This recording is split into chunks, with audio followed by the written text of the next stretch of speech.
நான் சின்ன வயசில் இருந்தே எங்கள் அப்பாவை பார்த்து தான் வளர்ந்தேன். அவருக்கு அதிகமாக இருந்த ஆர்வம் பழைய புக்ஸ் மேலே. அவரை பார்த்து நானும் பழைய புக்ஸ் மேலே ஆர்வத்தை காட்டத் தொடங்கினேன். கொஞ்ச நாட்களுக்கு அப்புறம் சில பழைய புக்ஸை அவர் வீட்டுக்கு கொண்டு வந்தார். அதில் ஒரு புக் மட்டும் ரொம்ப வித்தியாசமாக இருந்தது நான் பார்த்தேன். அந்த புக்கை நான் தொடும்போது எனக்குள்ள ஒரு இனம் புரியாத மாற்றத்தை நான் உணர்ந்தேன். அந்த நேரத்தில் தான் எனக்கு திடீர்னு ஒரு சத்தம் கேட்டது. ஆனால் இந்த புக் மேலே இருந்த ஆர்வத்தினால் என் இமை கூட நகர. சத்தம் நின்ன பிறகு தான் என்னோட சுயநினைவு எனக்கு திரும்ப வந்தது.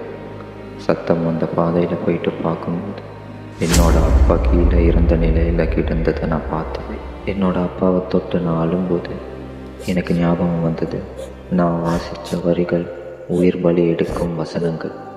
என்னோட அப்பா உயிரை காவு வாங்கின அந்த புக்கை நான் கோவத்தில் கிழிச்சு தூக்கி எரிஞ்சிட்டேன்.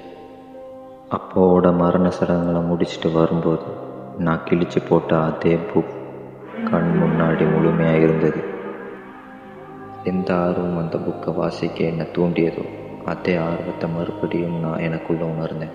உயிர்பலி மட்டும் இல்லாமல் பல மாந்திரிக செயல்களையும் கற்றுக்கிட்டேன். அதை மனுஷங்க மேலே பயன்படுத்தி பார்த்தேன்.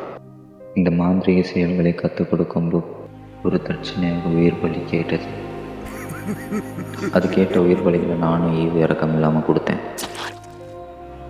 இதில் இருக்க பெரிய சிக்கல், இந்த உயிர் பலி என் நண்பனாக இருந்தால் மட்டும்தான் முழுமையாக ஏற்றுக்கொள்ளப்படும்.